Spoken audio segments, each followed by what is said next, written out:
Skool, hey! Inside Skool, remake will begin the year.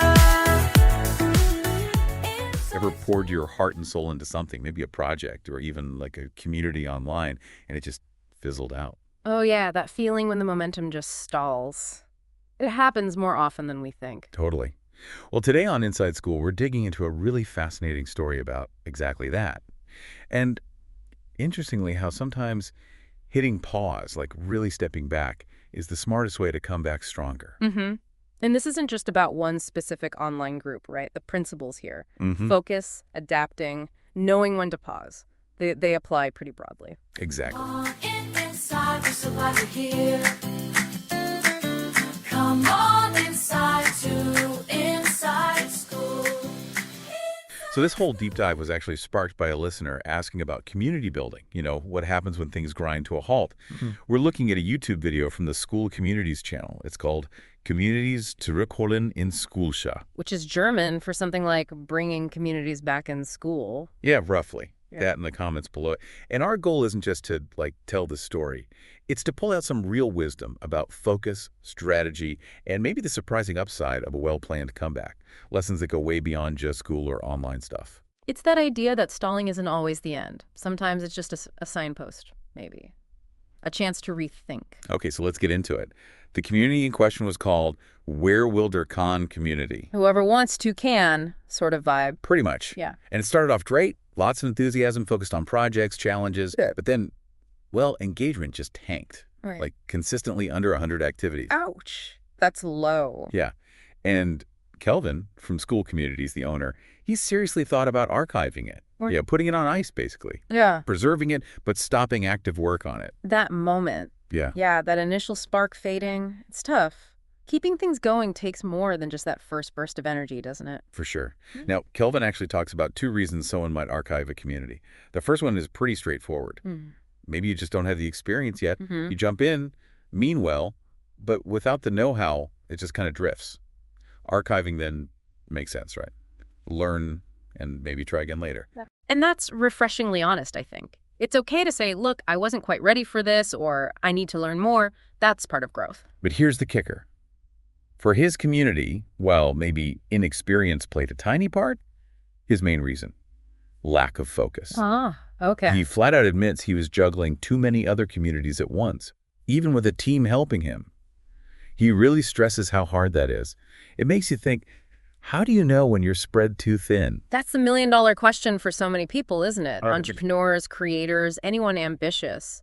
Our attention, our energy, it's finite. Try to do too much and everything suffers a bit. Yeah, you dilute the impact everywhere. You really do. It forces that hard look at priorities. Where does your energy actually make the biggest difference? And there was this comment on the video from Burkhard Schneider that really nails this. He mentioned this sort of freeze that can set in when your focus or even just your passion for that specific thing starts to fade. That makes sense. And that ties right into Kelvin's decision. Archiving wasn't giving up. It was a strategic move to step back, clear his head, and refocus his energy where it mattered most then. That idea of passion, or intrinsic motivation, as Schneider calls it, it's huge. Without genuinely wanting to be there, doing the work, it's almost impossible to keep something vibrant long-term, especially a community. Okay, so fast forward. He eventually decides to bring the Wer will der Kann community back. Yeah. And the relaunch. Pretty impressive results. Yeah. What happened? Well, activity just shot up. He mentioned seeing numbers like 800 activities one day, 700 another, 600, 400. Big jumps. Plus, a whole wave of new members came in. I think he said 144 joined just in the few days before he made the video. Wow, okay. So it definitely worked. The pause paid off. It really seems like it. Yeah. So the question is how? What did he actually do to make this comeback work? What can we learn from that? Right. Breaking down that relaunch strategy, that's where the practical lessons are. Okay, first point Kelvin makes. It's totally okay for things not to work out first try. Communities, projects, whatever. The key thing is figuring out why. Was the idea bad? Wrong timing? Or, like in his case, was it about his effort, his focus? That self-reflection piece is critical, isn't it? Getting past the failed feeling and into, okay, what actually happened here? What can I learn? No blame, just analysis. Totally. And here's something really smart he did. Before he even archived it, He'd noted down the top 10 most active members. Ah, okay. Smart. So when he planned the relaunch, he didn't just flip a switch. He reached out to those specific people first, said, hey, I'm thinking of bringing this back. Would you be on board? Help get the ball rolling again. That's brilliant. It taps into that core group who are already invested. They become your initial champions, your spark plugs for the relaunch. It gives immediate credibility, too. And he didn't just ask vaguely for help. He had a plan. He'd actually pre-prepared content. Specifically, 10 simple question posts ready to drop in over the first 7 days, just to get people talking immediately. Someone in the comments, Elena Giuseppino, called it a super idea. Why is that initial activity so vital? Oh, it's huge. It fights that empty room feeling. When people show up, returning or new, and see stuff happening, questions being asked, answers being given, it signals life. It makes them want to jump in. It overcomes that initial hump. Makes sense. And another commenter, Thomas Schultz, pointed out how valuable Kelvin's whole approach is for any founder facing a similar situation, maybe needing to archive something. He used the German word gescheiter, meaning you become smarter after a setback. I love that framing. It's not failure, it's tuition. You paid to learn something valuable that makes you better next time. Yeah. How do we cultivate that mindset more broadly, I wonder? That's a great question. Shifting from failure to learning opportunity. It's fundamental to resilience, to trying new things. If every setback feels like the end of the world, you'll stop taking risks. So looking at the changes he made, interestingly, Kelvin realized the topic itself, the Weerwilderkan idea, wasn't the problem. He didn't need a whole new community concept. Right, the core was okay. It was mostly his scattered focus. But he did tweak things. He refined the classroom section, apparently, and he shifted the initial challenge idea.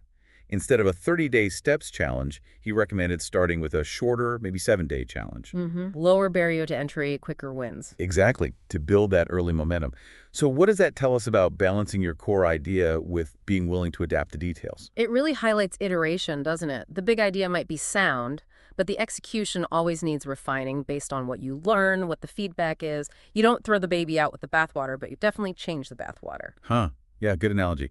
And another really key point Kelvin made about making it sustainable. It comes down to genuine enjoyment. The passion factor again. Yeah.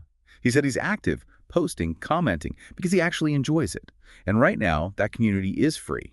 It's driven by his passion, though he mentions maybe adding paid stuff later if there's real demand. How crucial is that leader's own engagement? It's almost everything, I think. Especially in a community setting, if the person leading it isn't genuinely bought in, isn't enjoying the interactions, that energy or lack thereof trickles down. People feel it. Authenticity matters. And a passion keeps you going through the inevitable tough spot. Exactly. And having a potential path to making it sustainable financially, if the value is there, that's smart planning too. So let's zoom out a bit. Thinking beyond this specific school community, how do these lessons, pausing, analyzing, engaging core people, relaunching with focus, how do they apply elsewhere?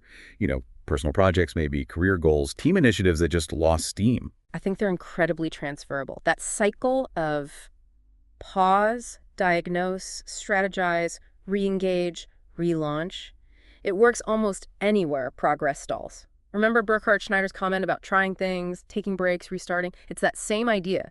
Don't just keep banging your head against the wall. Right. Step back, assess the wall. Maybe there's a door. Or maybe you need a different tool. Or maybe you need to come back when you're stronger. It makes you think about those projects we all have, the ones sitting on the shelf. Yeah, the maybe someday projects. Perhaps they aren't dead, just archived, waiting for the right conditions, the right focus for a relaunch. And that pause isn't wasted time. It's potentially time for reflection, learning something new that helps, maybe finding that spark again. It can make the comeback much more potent. So if we boil down the key takeaways from this Inside Skool exploration, hitting pause isn't defeat. Analyzing why things stalled is crucial. And a deliberate comeback, leaning on your core supporters and armed with renewed focus, that can be incredibly powerful. It really makes you look at your own stalled things differently, doesn't it? It really does. And what's provocative, I think, is how it challenges that relentless, always forward pressure we often feel. Sometimes stepping back is the most strategic way forward. It suggests progress isn't always linear. That's a great point. So here's a thought to leave you with.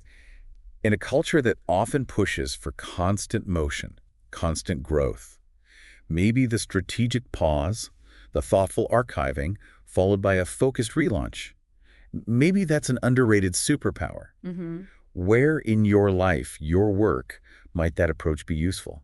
Taking a deliberate step back, not as failure, but as prep for a stronger return. It connects to resilience too, doesn't it? Not just pushing through, but knowing when to pause, how to learn from it, and how to re-engage effectively. Definitely. Now, Kelvin asked his community about their revival stories. We're not asking you to comment on his video, but maybe just reflect on your own experiences. Have you ever had a project stall out only to flip back later? What did you learn from that? Yeah, those personal stories often hold the most powerful lessons about how this actually works in practice.